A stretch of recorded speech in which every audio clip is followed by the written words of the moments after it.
Bismillahirrahmanirrahim. Assalamualaikum warahmatullahi wabarakatuh.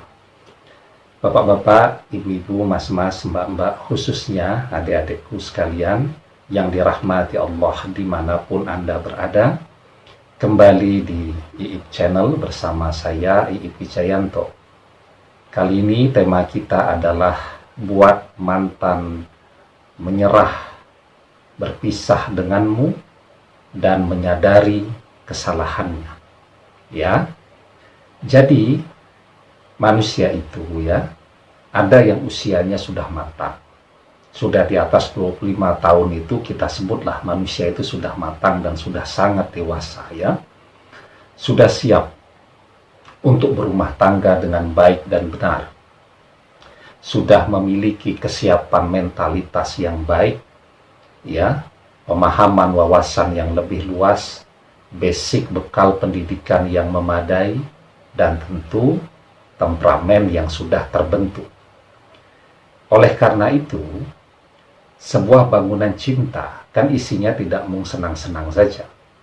Di dalamnya tentu lebih banyak ujiannya, lebih banyak harus bersabarnya, lebih banyak harus menahan dirinya, karena tanpa itu orang bisa bertengkar sehari 3 kali. Kalau bertengkarnya sehari 3 kali, maka jangankan bertahun-tahun, 2 minggu pun orang sudah merasa kelelahan yang luar biasa ya.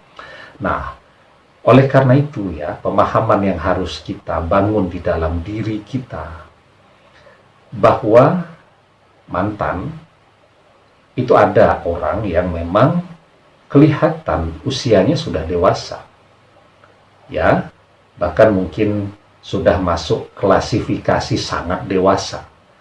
Kalau 25 tahun itu dewasa, kalau 30 tahun ke atas itu sudah sangat dewasa. Ibaratnya buah, 25 tahun itu matang. Kalau 30 tahun itu matang yang hampir bosok, kan begitu ya. Kalau 40 tahun seperti saya, wah itu sudah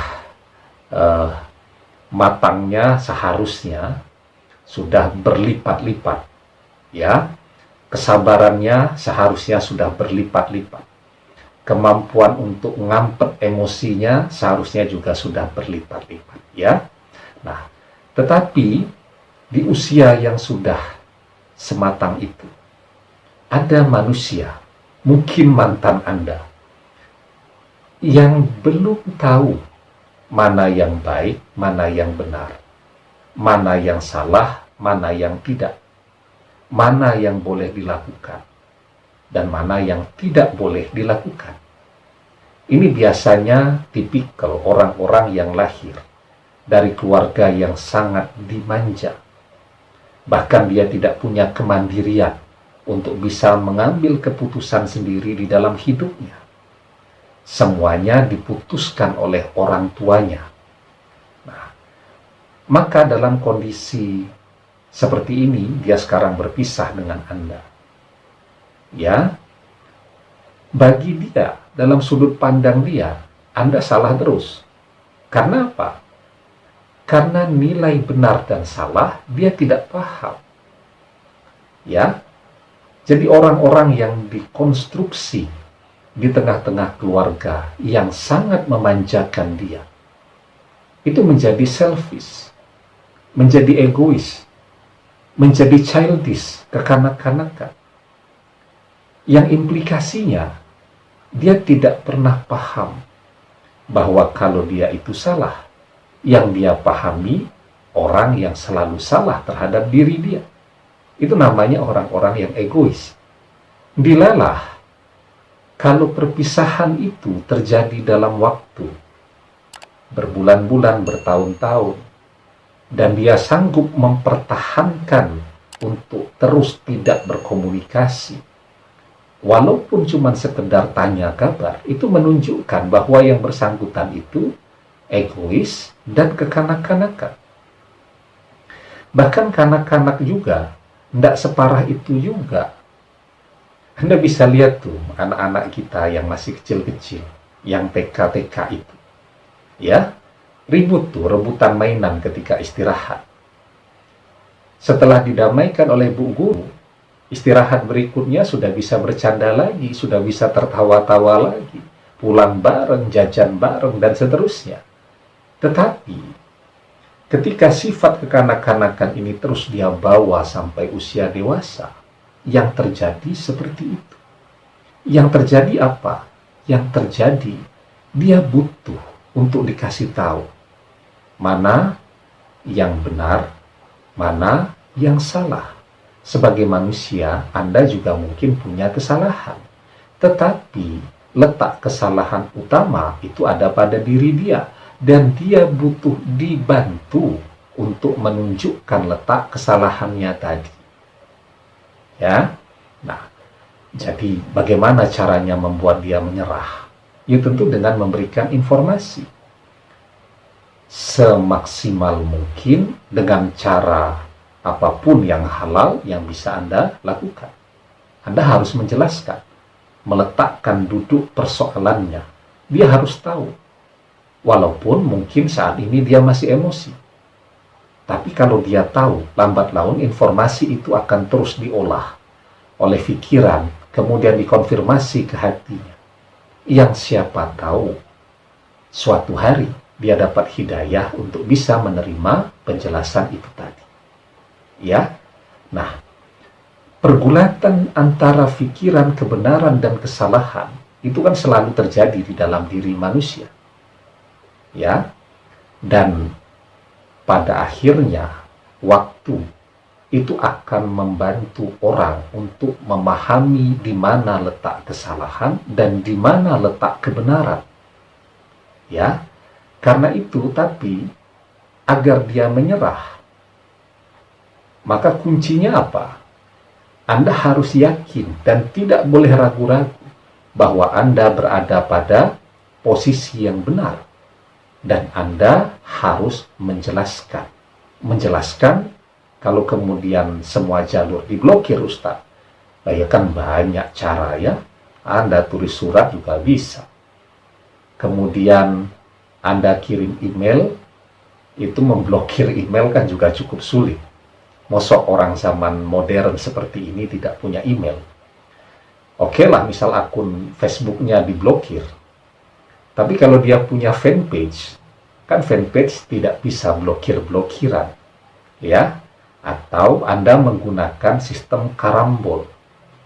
Pernah ya main karambol itu yang ditembaknya pakai atau dibidiknya pakai jari. Pakai bidang pantul.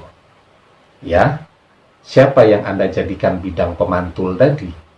Ya teman yang Anda percaya, yang berteman dengan Anda dan berteman dengan dia. Anda tulis pesan Anda, bagaimana penjelasannya, kemudian Anda titipkan melalui teman Anda yang tidak terblokir ini untuk menyampaikan pesan itu kepada yang bersangkutan. Jadi memberikan penjelasan itu sesuatu yang sangat penting. Karena tanpa penjelasan, bagaimana yang bersangkutan bisa tahu mana yang benar, mana yang salah. Bisa jadi kan setelah penjelasan itu diberikan dia tetap dihasut, dipanas-panasi oleh sahabat-sahabat, yang bisa saja.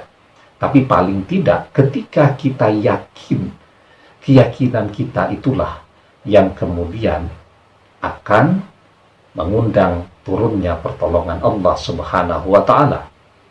Karena itu di dalam surat Al-Baqarah ayat yang ke-147 Allah Subhanahu wa Ta'ala berfirman, Al-haqqu mir rabbika fala takunanna minal mumtarin. Kebenaran itu datangnya dari Tuhanmu, maka jangan sekali-kali kamu menjadi orang yang ragu-ragu. Karena itu kalau Anda yakin bahwa dia adalah pilihan Anda, dia adalah milik Anda, maka Anda harus yakin dan tidak boleh ragu-ragu. Kalau Anda yakin, Anda jelaskan kepada dia. Ya, sambil Anda terus memohon kepada Allah. Semoga dia mendapatkan hidayah dan petunjuk dari Allah. Semoga tukang-tukang hasut di sekitarnya juga mendapatkan hidayah dari Allah. Semoga dia mendapatkan petunjuk untuk melihat siapa yang benar, siapa yang salah. Karena itu penting agar dia tahu, oh selama ini saya salah. Karena saya mendengarkan sahabat-sahabat saya yang justru membuat hubungan saya dengan Anda itu menjadi tidak baik, menjadi semakin memburuk.